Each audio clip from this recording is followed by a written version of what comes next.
Pernah nggak kamu merasa cepat capek, tegang, atau susah fokus?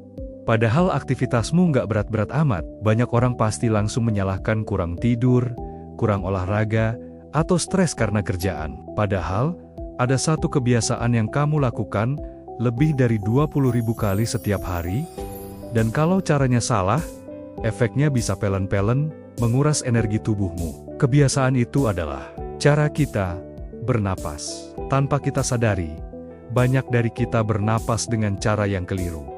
Dan tubuh kita membayar harganya setiap hari, sedikit demi sedikit. Bernapas itu memang otomatis.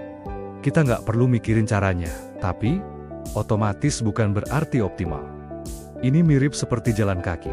Semua orang bisa jalan, tapi kalau cara jalannya salah, bisa bikin lutut sakit bertahan-tahan kemudian. Hal yang sama persis terjadi pada napas kita. Masalahnya adalah, sejak kita kecil, kita tidak pernah diajari cara bernapas yang benar. Kita hanya bernapas begitu saja, dan menganggap semuanya baik-baik saja. Padahal, cara napas yang salah bisa membuat tubuh kita jadi lebih cepat.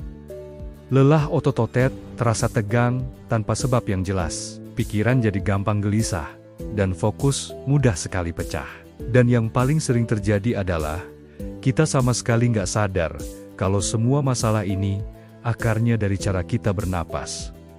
Sekarang, coba deh, perhatikan napas kamu saat ini juga. Saat kamu menarik napas, bagian mana yang paling banyak bergerak? Apakah dada kamu yang mengembang tinggi ke atas, atau justru perut kamu yang mengembang perlahan ke depan? Kalau dada kamu yang naik turun dengan jelas, itu adalah tanda kamu sedang melakukan napas dada. Masalahnya apa dengan napas dada? Napas dada itu cenderung lebih pendek, lebih cepat, dan lebih dangkal. Akibatnya, tubuh kita menerima sinyal seolah-olah kita sedang tertekan. Otak kita jadi mengira ada bahaya kecil yang terjadi terus-menerus. Akibatnya, hormon stres dilepaskan sedikit demi sedikit sepanjang hari. Itulah kenapa kamu mungkin merasa cepat lelah, padahal nggak ngapa-ngapain. Badan gampang tegang, dan sulit untuk merasa benar-benar rileks. Padahal, kamu cuma lagi duduk diam. Sebaliknya, tubuh kita itu dirancang untuk bernapas lewat perut. Ini juga sering disebut sebagai napas diafragma. Saat kita menarik napas dengan benar, perut kita akan mengembang, sementara dada relatif lebih diam. Napas akan terasa lebih dalam, dan juga lebih pelan. Napas seperti ini mengirimkan sinyal ke otak kita yang bunyinya, semua aman, semua terkendali. Hasilnya, detak jantung kita jadi lebih stabil, otot-otot lebih rileks, pikiran lebih tenang, dan energi terasa lebih awet sepanjang hari. Masalahnya, gaya hidup modern membuat napas perut ini jadi makin jarang kita pakai. Terlalu lama duduk, postur yang membungkuk, stres, dan kebiasaan menahan napas saat lagi fokus, semuanya memaksa tubuh kita untuk kembali menggunakan napas dada yang tidak efisien. Sekarang, ayo kita bahas kebiasaan-kebiasaan kecil sehari-hari yang tanpa sadar membuat napas kita makin bermasalah. Pertama, duduk terlalu lama. Saat kita duduk, apalagi dengan posisi membungkuk, kita menekan otot diafragma. Akibatnya, ruang untuk napas jadi lebih sempit, dan napas otomatis jadi lebih dangkal. Kedua, kebiasaan scroll media sosial sambil menahan napas. Coba perhatikan deh, saat kita lagi fokus lihat layar, napas kita seringkali tertahan atau jadi sangat pendek. Ini disebut email apnea atau screen apnea. Ketiga, multitasking yang berlebihan. Saat otak kita bekerja keras untuk menangani banyak hal sekaligus, napas kita jadi makin pendek dan cepat untuk mengimbangi kebutuhan energi otak. Keempat, terbiasa bernapas lewat mulut, terutama saat kita lagi tegang, cemas, atau terburu-buru. Semua kebiasaan ini efeknya tidak langsung terasa, tapi dampaknya bersifat akumulatif. Hari demi hari, tahun demi tahun, tubuh kita bekerja dengan pasokan oksigen yang tidak optimal. Nah, sekarang kita coba lakukan tes singkat. Coba letakkan satu tangan di dada kamu, dan satu tangan lagi di perut kamu. Sekarang, tarik napas pelan-pelan lewat hidung. Perhatikan baik-baik. Kalau tangan di dada kamu yang lebih banyak bergerak naik, itu artinya kamu cenderung menggunakan napas dada. Tapi, kalau tangan di perut kamu yang bergerak lebih dulu, dan lebih dominan mengembang ke depan.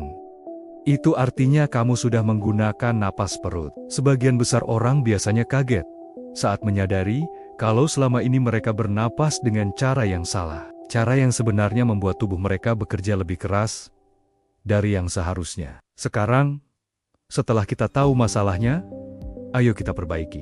Kita akan coba lakukan teknik napas 1 menit yang sangat sederhana tapi powerful. Ikuti saya, ya. Duduk dengan tegak tapi rileks. Tarik napas perlahan lewat hidung selama 4 detik. Rasakan perutmu mengembang seperti balon, lalu hembuskan napas lebih perlahan lagi lewat mulut atau hidung selama 6 detik. Ayo kita ulangi lagi. Tarik napas 4 detik, perut mengembang. Hembuskan napas 6 detik, perut mengempis. Lakukan ini sekitar 5-6 kali. Kenapa menghembuskan napas harus lebih panjang? Karena napas yang dihembuskan lebih lama memberikan sinyal relaksasi yang sangat kuat ke sistem saraf kita. Kamu bisa lakukan latihan singkat ini kapan saja. Saat bangun tidur untuk memulai hari dengan tenang. Sebelum mulai bekerja untuk fokus. Di tengah hari saat merasa stres, atau sebelum tidur untuk kualitas tidur yang lebih baik. Ini bukan teknik yang ribet, tapi dampaknya akan sangat besar jika kamu melakukannya secara konsisten. Kita seringkali sibuk mencari solusi besar untuk masalah kesehatan kita. Membeli vitamin yang mahal, menggunakan alat-alat canggih, atau mengikuti metode-metode yang rumit. Padahal, seringkali tubuh kita hanya butuh satu hal yang sangat mendasar dan sederhana. Napas yang benar. Kamu tidak perlu mengubah seluruh hidupmu secara drastis. Cukup ubah cara kamu bernapas. Dengan memperbaiki napas, kamu memberikan fondasi yang kokoh untuk kesehatanmu. Karena dari napas yang benar, energi yang lebih stabil, fokus yang lebih tajam, dan ketenangan pikiran akan mengikuti dengan sendirinya. Mulailah dari hal kecil ini, dan lihat perbedaannya. Kalau kamu merasa video ini berguna dan membuka wawasan baru, jangan lupa untuk bagikan ke orang-orang terdekatmu. Siapa tahu, mereka juga selama ini bernapas dengan cara yang salah, tanpa pernah menyadarinya. Terima kasih sudah menonton. Jangan lupa subscribe untuk konten bermanfaat lainnya. Sampai jumpa di video berikutnya.